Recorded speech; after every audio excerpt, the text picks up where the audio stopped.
Hello, how's it going? I'm Matt from Foul Ball Productions.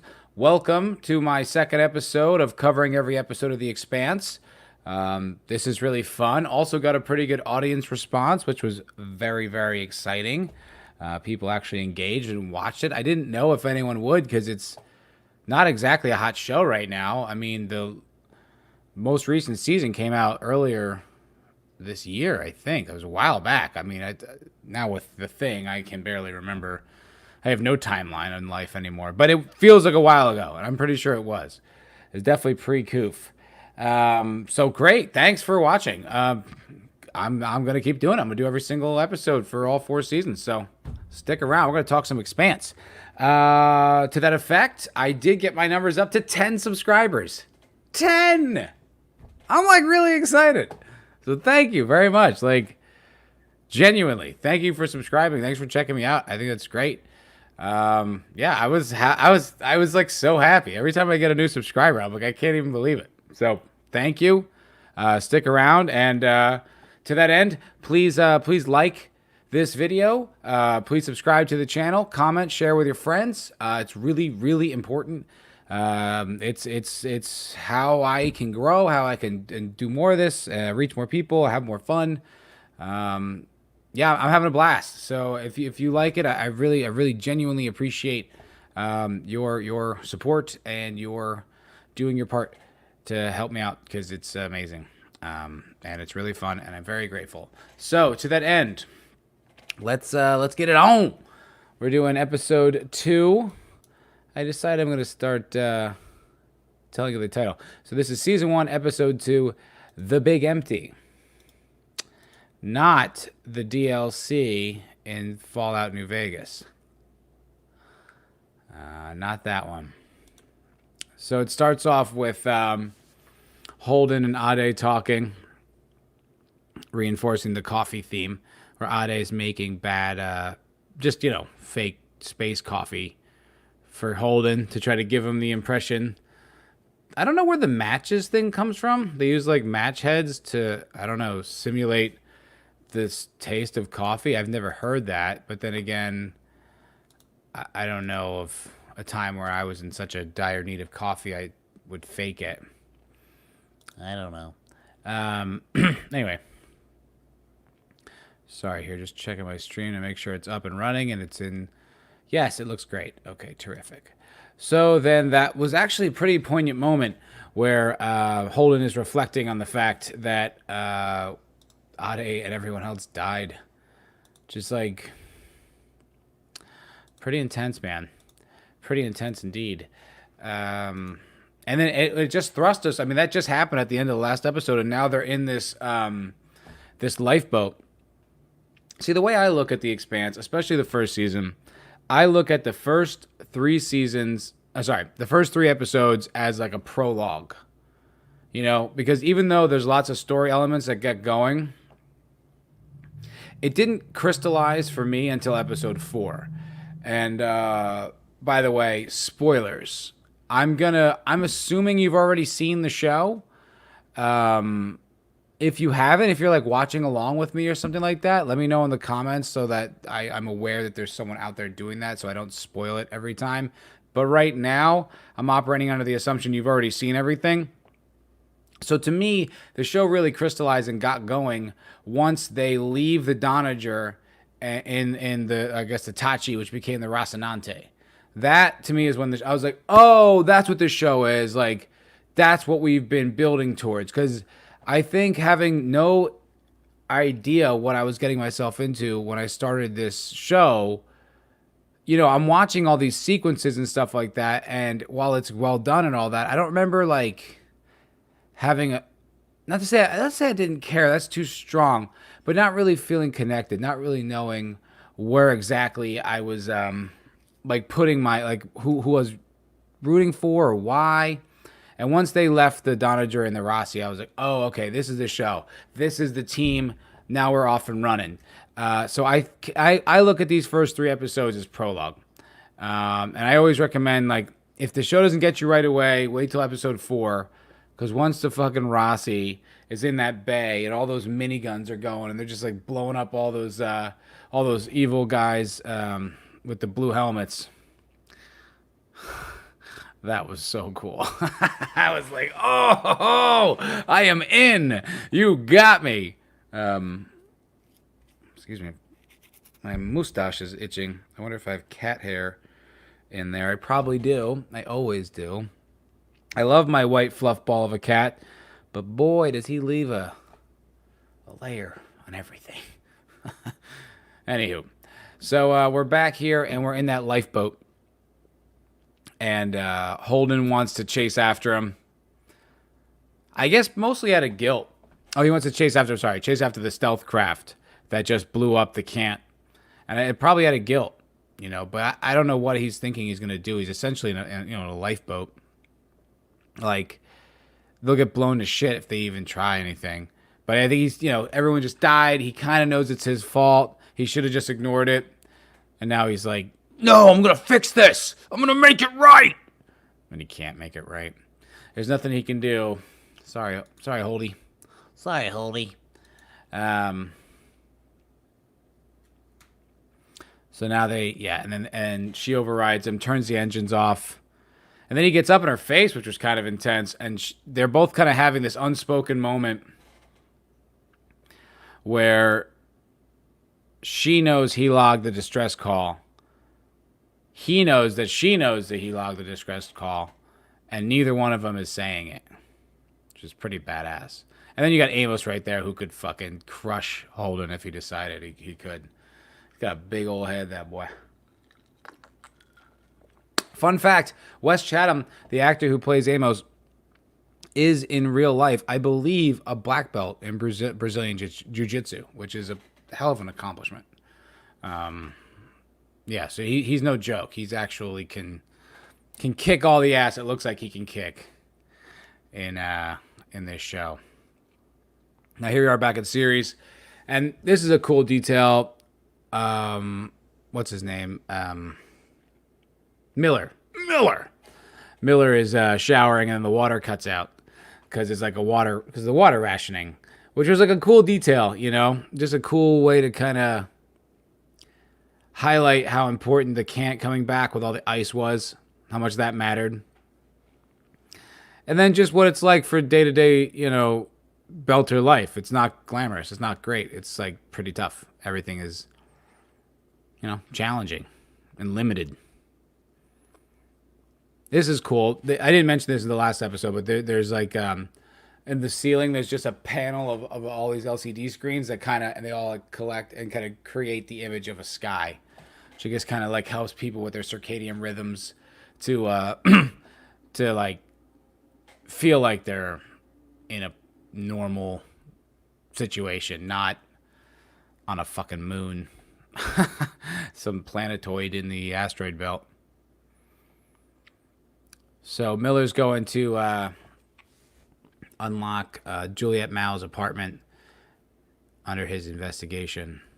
This is a cool investigation as far as detective stories go. And I like that it's a detective story in space. And then it's all this other... excuse me. I don't have COVID. A detective story in space, and there's all these other elements, all these sci-fi elements, ships and guns, and I love the guns in this show. The guns in this show are so badass. Like, they all look like they really pack a punch, and I love that little electronic sound they make. Like, they just turn on with like a little electronic sound. It's like, ooh, cool, space guns. I love it. Love it so much. So now Miller's trying to piece together all the little details. Here's something I thought was like, when he goes to Julie's house, and he asks the computer to copy all her files. I was like, all her files? Like, if you had to copy all of my files, it'd be multiple terabytes. You know what I mean? Like, I guess I've got a lot of large video files, but still, this is the future. So I feel like she'd have a lot more files. Just seemed like a lot of information to just instantly copy, unless they're all on some kind of a cloud system or something. But I was like, just copy them all, every single one.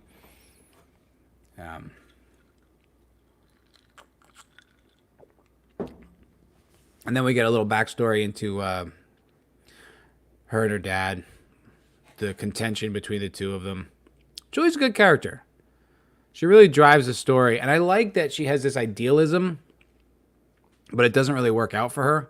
Like, she gets fucked by it, which is, I think, pretty poignant. I think a lot of people, myself included at times, you feel if you take the noble path, that everything will work out. And that's just not the case, You can fall just as anybody, on any path. It's there's no guarantee. And I think the virtue of taking the noble path is that there's no guarantee. Is that you did it because it's right, not because it's going to work out. And I like that they showed Julie it didn't work for her. She got screwed by these people, but she believed in it and was a good person the whole time. And by the end, she was just like a kid. She just wanted to go home, It was a great journey. You could critique the character if you wanted, but for me, I just love how authentic it is. I just love how human it is. Because you don't see that a lot. You see idealists, and idealists are always winning. They're always, always crushing the oppressor, and it's always working out. They're on their little crusade. But this, not so much. She was, she exposed some things. She was instrumental in all the events that moved forward. But for her personally, it didn't quite work out. She's more of a martyr. Which I mean, I love the complexity of the writing. And here we get to Avasarala having her hand forced. Can't torture that Belter anymore, which is pretty cool. I like that. I like this Belter character. I like how he's like down to die for the cause. She can't rattle him, which is pretty cool. Even though she's already tortured him, for a long time. And those other guys interrogated him, which they didn't show, but they referenced from off screen. And he don't give a fuck. He's down for the cause, down to die. Holmes. I like that. I dig that. More good writing, more like soul.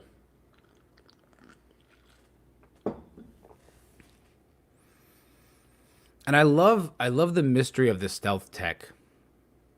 She's interviewing this, interrogating this Belter, trying to figure out where the stealth tech comes from, who they're working for, who they're working with, all that stuff. And as the audience, we don't know, and by the end of this episode, we think Mars is the bad guy. Mars may have blown up the Canterbury. Like, we don't know. And that, I think, is what's so great about this show, but also I think what can be potentially alienating, because it is complex and you don't know who's good. It might be hard to latch onto immediately. That's why everyone that I talk to about this show, I recommend really latching, trying. I had this experience with the show myself. I started it and I just didn't feel connected, so I bailed. And a good friend of mine was like, "No, dude, it's so good. Watch it." I was like, "All right. I mean, I guess I now know that you have bad taste in things." I just passed such harsh judgment on him, and then it turns out he was 100% right. It's my favorite thing. I just didn't give it enough of a chance. And I really just watched a bunch of episodes, and then when it clicked, it got me. Oh man, it fucking got me. I had the same experience with Game of Thrones, by the way, too. It didn't get me right away, and I had to really force my way into it. I kind of regret that decision now, but at the time, I thought it was a great bit of perseverance that got me in touch with something I really love. And that's how I feel about this show. And it's so great. It's my favorite thing ever. So now they're on the little lifeboat, and they're discussing the fact that the airlock is busted, the radio's busted, they have no transponder, I think. They have a lot of issues. And the biggest issue is that they have to fix the radio antenna, but they also have to purge all the air inside of the, inside the ship to do it, because they can't do the airlock thing where there's one door and then another door, and then this one opens and closes, and then this one opens and closes, and then only this air is purged, where now they have to purge all the air from the entire ship, and all the crew has to wear suits. And that's, when they have limited air, it's a lot of air that they have to get rid of. So they have to go out there. And this is where like you don't, this is why it's kind of like a weird, bold, I'll say, bold choice to begin with. Because Amos goes out with Holden and they're like not getting along. Like Amos essentially doesn't threaten to kill Holden, but says he doesn't have a reason in his head why he shouldn't just kill him. That's intense, man. That's scary. But they feel like they're at odds with each other, which I think ultimately pays off. But I think if you're just watching this show, you don't really know who's who. You don't know like who's on which side or why you should watch and care. But hey, stick with it. Tell your friends. If they're not sure, stick with it. It'll make sense. It'll all pay off. It's all worth it. Now, Miller and that rookie detective, Havelock? I think his name's Havelock. Are in the like Sirius station, like the governor's office, the governor's area. Now, here's something that I never really understood why they pointed it out until right this past watch. See, I've watched this like 7-8 times and I still pick up new details. So whenever Miller pours liquid on Ceres, it goes in this like weird little like kind of sideways. Like if the cup's here, he's got to pour it here for it to get there. Now when he's on Ceres station, like when he's at the the head muckety mucks at the governor's office, just pour it straight down. So I wonder if that's indicating that the head muckety mucks are closer to the core of this planetoid where gravity would probably be the strongest and the most Earth-like, whereas people who are poorer have to live on the outsides where gravity is less, I don't know, like maybe just pulls sideways. I'm not really sure. I'm not figuring this out. Yeah, I guess maybe if everyone just goes straight out, right? You're not standing on the outside normally, then gravity's pulling to your left a little bit. So that's why I don't know. I'm piecing this together. I'm really not sure. But I think that's what he was just illustrating. It's like when they're in the head muckety muck place, the pour and the water goes straight down. I think it highlighting the division and the economic division in the belt, which I was a genius. Just a brilliant way to foresee things, because it's always going to be like that. Oh, here's a scene that makes no fucking sense to me, and I swear I can't understand what the hell just happened. So they're working on the outside of the lifeboat thing. They're trying to fix the antenna, right? Maybe someone out here knows. Maybe I'm off, but my understanding of physics is such, and I still don't think this makes any fucking sense. So they're outside working on the antenna. The antenna's broken over. They got this giant wrench. Holden lets it go, and then the wrench flies off. Why? How? Is the ship accelerating? But it's accelerating. Maybe if it's accelerating, that makes sense. But to me, that looked like it was air, like air resistance. But there's no air. You're in space, so nothing. It wouldn't blow off. And if it's going the same speed as Holden, then it wouldn't go anywhere. But maybe as soon as he lets it go, if they're accelerating, if they're increasing their acceleration, that it was going this speed and they're going this speed, and that's why it blew off. Once again, figuring things out on the fly, but that always didn't make it. That never made sense to me. I was like, wait, what? There's no air resistance. They're in space. Why did that just fly away? But maybe that's it. And I think any other show, I would just immediately draw a bullshit conclusion. But I know the science in this show is really well considered. And if it was just a simple oversight like that, I feel like they would have caught it. But maybe not. So I don't know. It's worth talking about. These things don't bother me. I was just kind of like, wait, what? I just want to understand, like, do I not understand how space propulsion and travel go? Like, do I not get this? Or are they wrong? I just want to know. So now Holden and Amos are having that conversation about where he asks about Naomi, and then like Amos basically says Naomi kind of calls the shots for me.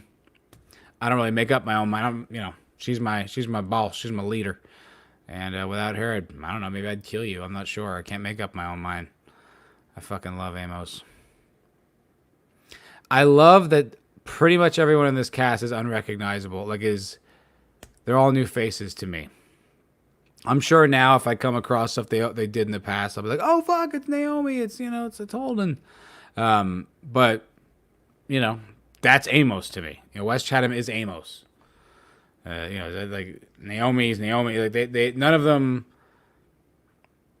I've never seen. I don't have any connection with any of them before this, so it's just so fun to see these fresh faces. And once I get connected with them, I love them so much. I love them even more because I don't feel like, oh, it's like you can love a DiCaprio performance, let's say, but you still feel like it's DiCaprio on some level, or even if you don't, like, it's like, oh, I love DiCaprio in this, But I'm not really thinking like I love Wes Chatham in this. Like I love Wes Chatham. I love Amos. You know what I mean? Like that's the shit right there. I don't have anything to compare it to. So to me, that's all he's ever done, and that's all he's ever gonna do, and I like it like that. Just kidding, Wes. Please get as much work as you can. No, I think it's a brilliant idea. It's such a cool. I don't know. Just it's very immersive.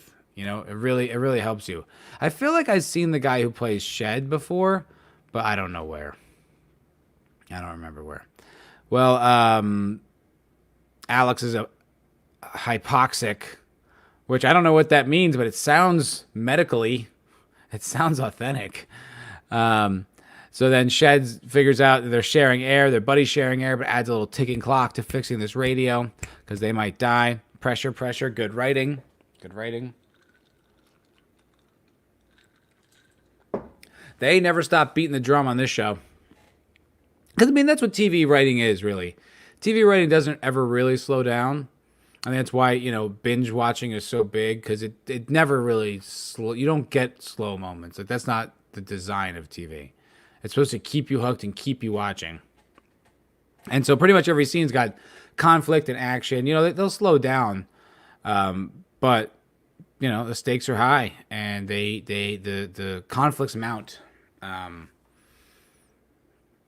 And that's just a earmark of just like good writing, right? It's like, okay, they have to fix this radio. Oh, now they have to fix this radio right now, because if they don't get back inside, Shed and Alex are gonna die. It's like high stakes, higher stakes. That's respect for your audience, and just skilled practitioners. I think the creators of the show did Children of Men and Iron Man, so their track record's pretty good.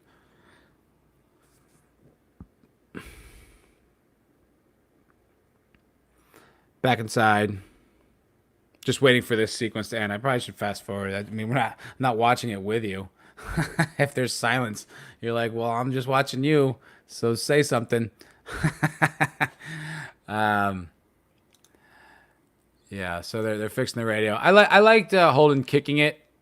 I like it more now. I think when I first watched it, Holden kicking the radio into success, I thought was a little like an overused cliche. But now I like it more. I didn't like it when I first saw it. So we're going to come in, save the day, save Shed and Alex, and lo and behold, they do. Huzzah! Although I thought Shed was dead. That rhymes. No, I definitely thought Shed was dead. Yeah, he was just out. I was like, oh fuck, Shed died. How wrong I was. I want to get one of those pure and clean jumpsuits. I want one.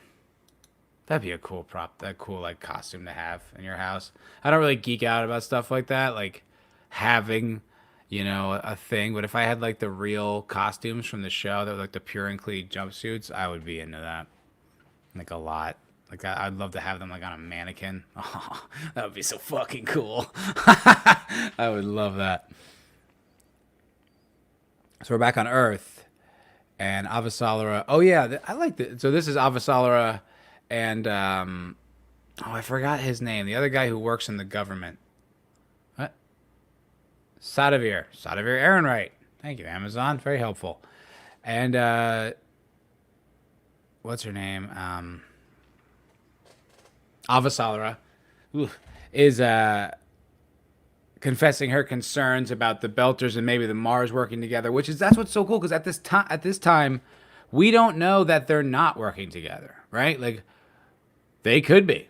We don't know. We're as in the dark as everyone else, which I think is great. Because we're like, maybe the Belt and Mars are working together. Maybe that's why they just got blown up, or who knows, or what. Like, I don't know. I'm just trying to figure out. We're like, just trying to figure it out with them.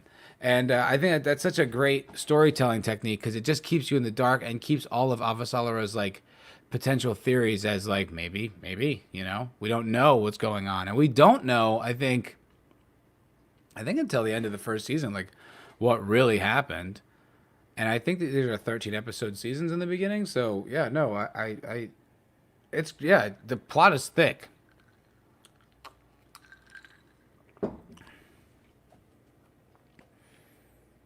So now they fix the antenna. They save Shed and Alex. However, turns out that the transmitter or something on the antenna isn't powerful enough.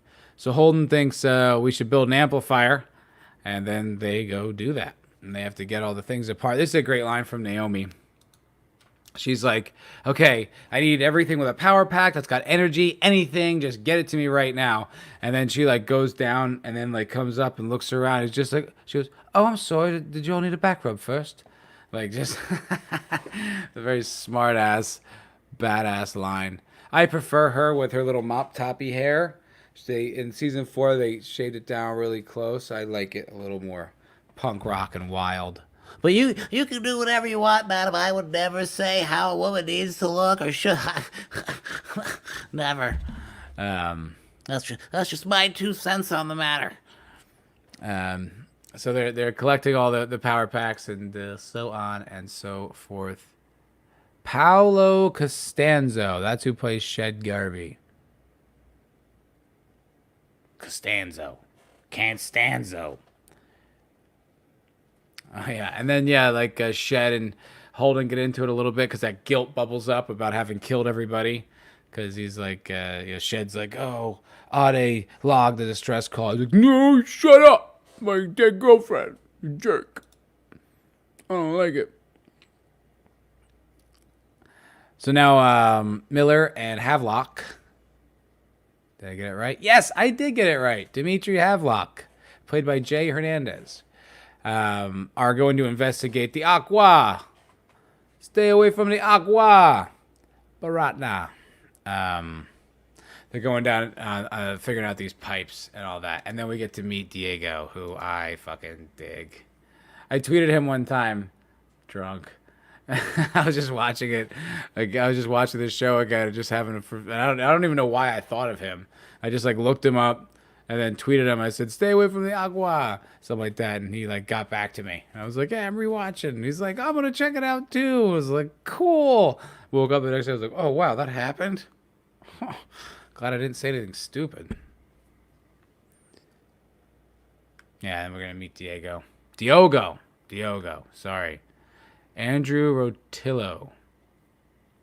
That's who plays Diogo, not Diego. Sorry. I apologize for getting it wrong. And this is cool. I like seeing this side of Miller, too. It's like the guy, hey, Luke, what's happening? You want to join? You want to give in your 2 cents on the Expanse? Huh? Luke's just staring at me. Don't always know what he wants. I mean, I know what he wants, but I just don't always know how to give it to him. He wants attention. I just don't always know what form he would prefer. Pick him up, he runs away. Anyway, you don't care about my cat. Let's talk about the Expanse.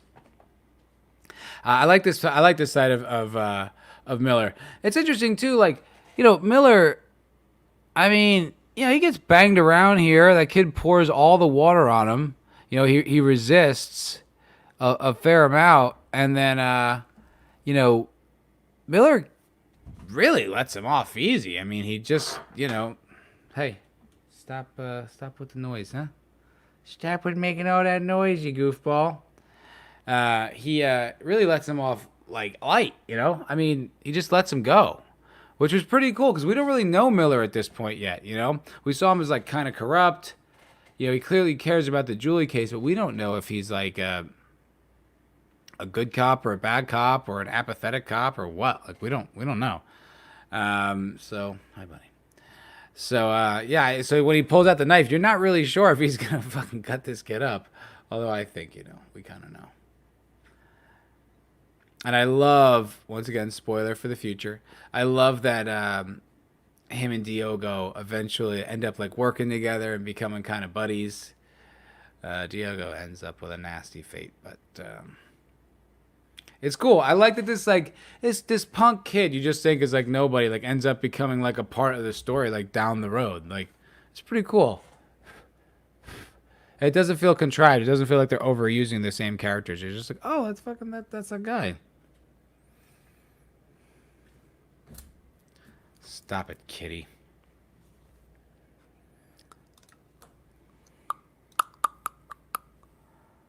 I like at the end, Havelock's like, I didn't see that coming, and then Miller's like, yeah, did you see this coming? How about that? Did you see that coming? And then he's like, yeah.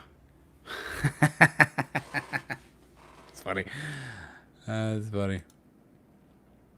Oh yeah, and then Avasarala gets the news that that Belter guy, the Belter prisoner, like pressed past his restraints so that the gravity of leaving the planet on that spaceship would kill him. It's a very punk rock way to die. Very aggressive. Fuck you to Avasarala too, and to Earth. Yeah, intense. And I don't know if you know this. You'd know it if you watched it multiple times, I think, or if you watched it and read the books, or if you really pay attention to detail, because they do mention it, but it's quick. So those tattoos that all the Belters have, that are kind of like this off-center thing, that guy Anderson Dawes explains it, is that the early suits were so shitty that the contacts would burn against their skin, like while they were in these like crappy space suits, and there was like obviously nothing you could do, so you just had to take the burn. And that's why they wear those tattoos as like a reminder, like this kind of unifying thing. I love all those little Belter lore, little Belter culture. It's such a richly designed people. I love it. So clever, so very clever. And I love the nuance within the Belter culture. I love that some of the Belters are like hardcore, basically gangsters who want to just take their freedom and take for their people. They don't give a fuck. Then there's like on the other side, there's like Fred Johnson, who's like wants to be a complete, a diplomat, a politician. Doesn't really he likes to leverage things, but doesn't want to have war.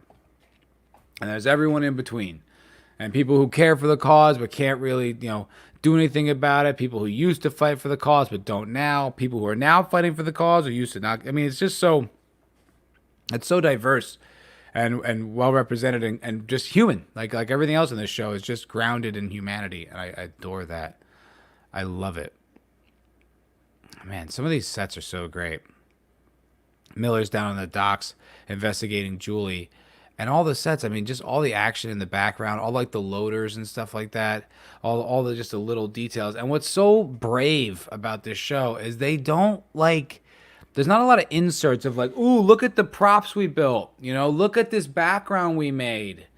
Like they everything serves the story, which is Jesus Christ, man. A lot of money and labor goes into building these things and creating this stuff, and to just kind of like have it like in like the corner of a shot, like you could potentially bother people like who worked on it or who executives who spent a lot of money on it.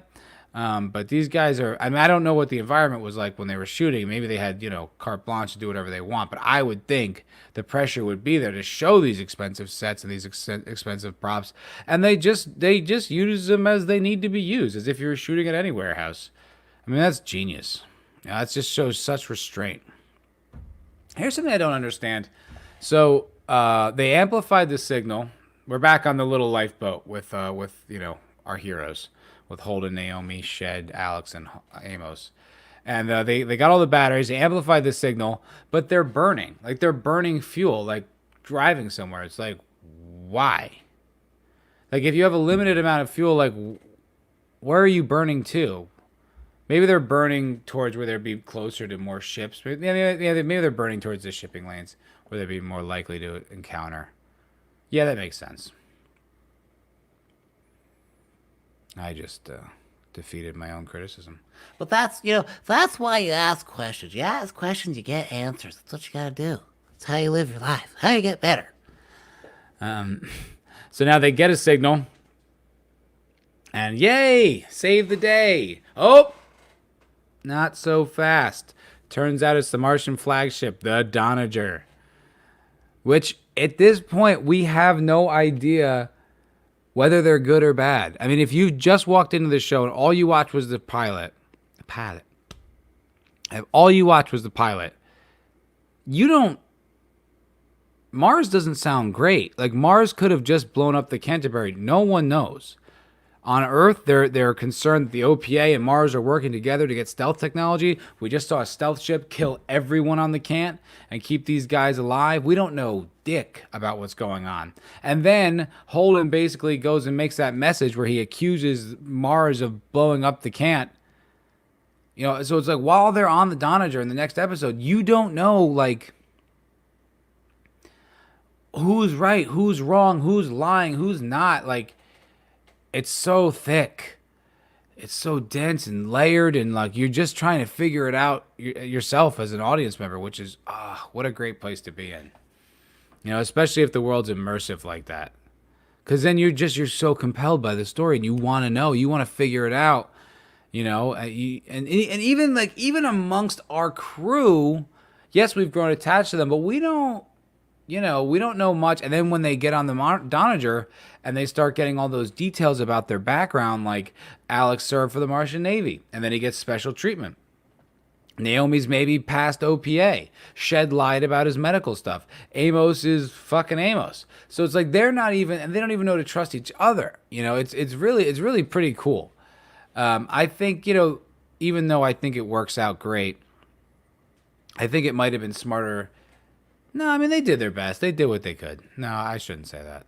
No, never mind. I rescind what I was going to say. I think they did a great job. They're perfect. There's nothing wrong with this show. I don't know what voice that was. Anyway, I like this character moment too. So Miller is in some kind of like cyber cafe kind of thing. Where he's just going through this dating profile that of all of Julie's like potential like dates or whatever, but I think he knows that there's more to it than that. And then that the girl cop that he kind of insulted in the last episode, she shows up and there's some tenderness there. You could tell that there is a relationship between these two that like you know wasn't always bad. You know what I mean? Might have been okay at one point. Could have maybe even worked if, you know, Miller wasn't such a fuck up. Who knows?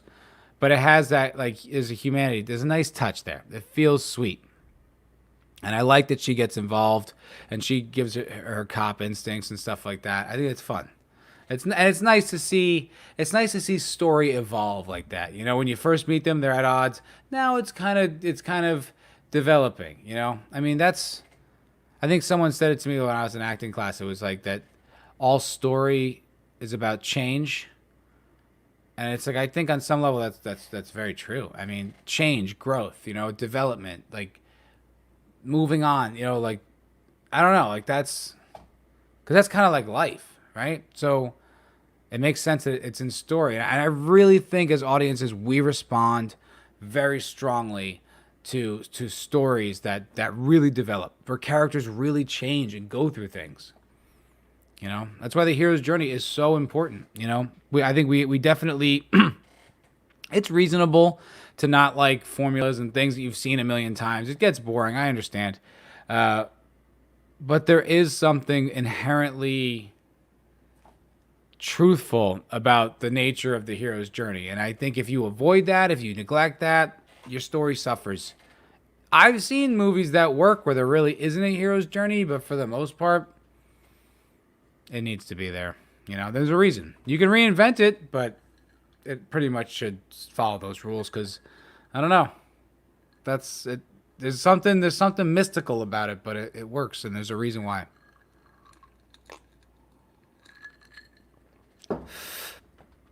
Yeah, see, like, even right now, fucking Amos puts a gun to the back of Holden's head, asking Naomi if he should just smoke him, and he's got no emotion about it whatsoever. because I guess they're all concerned that maybe insulting Mars will potentially end in them not getting rescued, which I guess is reasonable.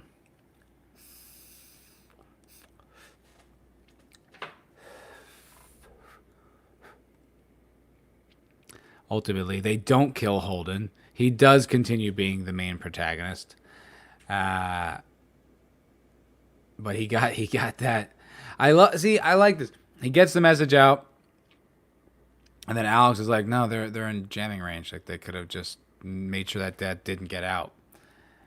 And then the next thing that happens is some great ship porn, where that little lifeboat, the Knight, I think, um, is right alongside this gigantic Martian warship, and this arm comes out and just like grabs the little ship, stops him in midair, which is so cool. Well, mid space, no air. Everyone shudders on the ship. That's great, and they bring him in like right to that like port. Yeah, it's such good ship porn. Oh, it looks so good. Oh yeah, man. The special effects on this show are amazing. I love this so much. I've seen it like this is the end of the episode, and I've seen it so much. I'm like, ooh, I should go watch another episode. Like I'm like more. No, I won't though. And then the Martians come in their badass Martian marine armor with their really cool like submachine guns pointing like with laser pointers at the crew. Oh man. And then you just don't know. And then you just don't know. Uh The Expanse is the greatest science fiction show ever.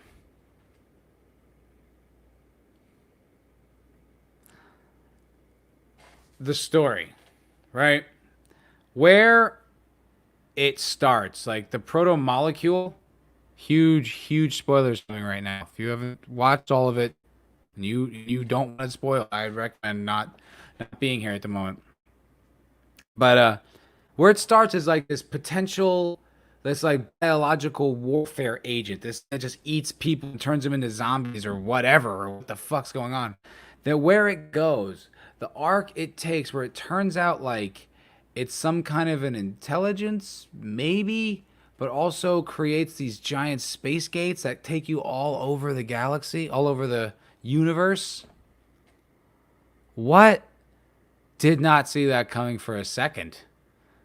Didn't know what any of it was. It yeah, and like there's all these kind of like there's I don't want to say misinformation, but like when characters get information, we don't know if that's good or bad information, and that's what makes this show I think so immersive. Sometimes having that kind of omniscient like point of view on everything, it just kind of takes out some of the drama. If you don't know, and that evil guy on Phoebe tells you that it's an alien creature that fired the first shot at us, and it's war. Like, whoa, what? What do you mean? Like, he's the only source of information on this entire subject, so we just believe him. We don't know. The look of it is tremendous. I mean, from the special effects, which I think are top notch. So I'm rewatching some of the like particle effects on the ships in the first season. If you look closely, it does look like a little dated. Like it looks a little like a video game where there's just like these little particles. But I mean, you have to be pretty nitpicky to be bugged by that. It's negligible at best. But so the look of it, like all the different like the different like the spirit of like each like region on series, where you have like the really nice, you have like the slums, relative slums, then the ship porn. Oh my god, the spaceship porn is so fucking good. And then when you get into like the later episodes where the ships are battling with each other, where you have like the PDCs, these like miniguns, me, like oh, so cool. And then torpedoes and railguns, and oh my god, it has everything I would ever want in a science fiction show. It's like they wrote my favorite thing like with me in mind. I mean, all the gun battles, power armor. I mean, it's just like every little detail is so interesting. I mean, I do have criticisms, but they're not story breaking or show breaking. My biggest one will come in the fourth season. There's just something that they not that they did is what they didn't do. I was just like, why are we not getting? I'll just say it because it's so many episodes away. Um, in the fourth season, when they go to a new planet, when they go to a different planet, no one seems to remark on that. No one seems to care. No one's like, holy shit, we're on a new fucking planet. Can you believe it? Look at that plant. That is life in the universe that isn't from Earth. That is mind blowing. Can you believe? Look at this plant. Different evolutionary timeline. What's it made of? Like, no one seemed even mildly interested, let alone their minds blown, which they should have been. We're on the surface of another planet, and they never tell you where this planet is. Is this planet in our own galaxy? How close is it to Sol in our little solar system? Is it even in our galaxy? What part of the universe is it in? Do you know? Are you curious? Like, none of that got brought up. And the geography of that show, if you will, substitute a better word, but it was so well thought out and so well conceived. And like all of a sudden we're in a new whatever and they never get into it. What? Why? That drove me fucking crazy.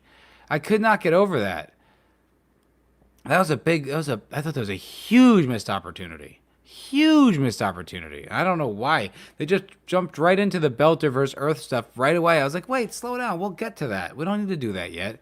So, and then there's like something that happens in season 2 that I don't really love. But other than that, I mean,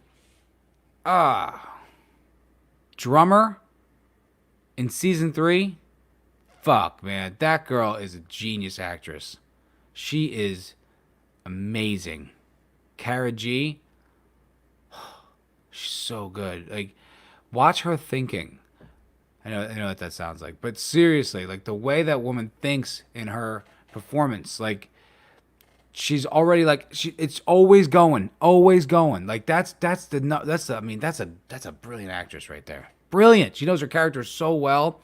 I watched an interview with her, and she said that I guess she was a fan of the show, and she did her audition with like Belter accent and Belter Creole, and her agents were like, "What the fuck are you doing?" She's like, "Trust me, I know what I'm doing. I love this show. I know how weird this sounds, but this is all right." And they're like, "Okay," and then of course she fucking crushed it, booked it. Of course she did.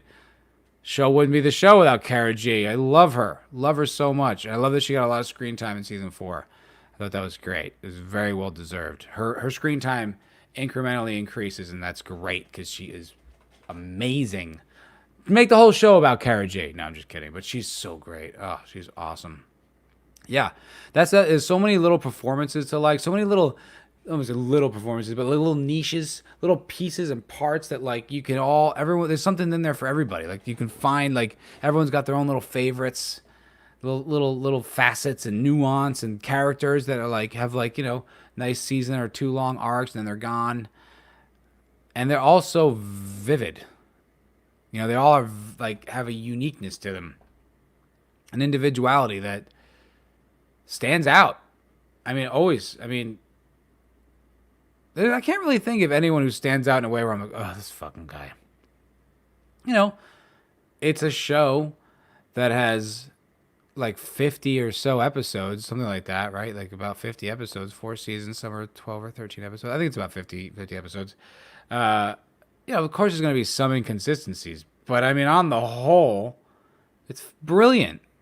I mean, it's damn near perfect, I hope they don't fuck it up. I didn't love the 4th season, to be completely honest. I wasn't as enthralled, but at the same time, it might have been so built up that it's impossible to satisfy me. I don't really know. I didn't dislike it. It left me a little underwhelmed, but so what? I don't care. I love everything that's come before so much. It's great. I was just about to say you can't taint it, but you know what? I thought that about Game of Thrones, and I was fucking wrong. Boy, oh boy, I will never watch that show again. There's not a single episode in that show I will ever watch voluntarily. Why? And this isn't about Game of Thrones, but like, wait, so there was nothing? So the impetus of the show is that there was nothing? The Night King was nobody. He had no motivation. The Walker, the White Walkers don't have a reason for anything they do. Like all the art, there was nothing. All that was nothing. Oh, okay, well, fuck you. I'll never watch this dog shit again. You assholes. Strung me along for 8 years. Ugh. Anyway, I don't want to bring those bad feelings up. If I was a YouTuber back then, that's how I got into this. That's how I got into YouTubing was Game of Thrones. After all that, I was like, what the fuck? What is going on? And then went online and found the genius that is the Critical Drinker and his analyses and his brilliance. I wish I knew Gary at the time from Nerdrotic. I wish I knew him at the time because I would have not that I know him, but knew of him because I bet his live streams were amazing. And I think those are still some of the most successful things he's ever done because we were seeking answers. We needed answers. Like, whoa, what the fuck just happened to my favorite thing? How did you fuck it up so completely? And the rest is history. Well, all right, guys. I think that's going to do it for me. We're wrapping up here. Hope that you liked it. Hope it was enjoyable.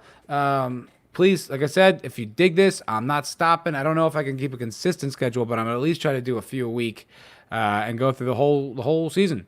So the whole show, the whole run. So stick around. Thanks for watching. Please like the video, comment, subscribe, share, all that good stuff. Just it means a lot.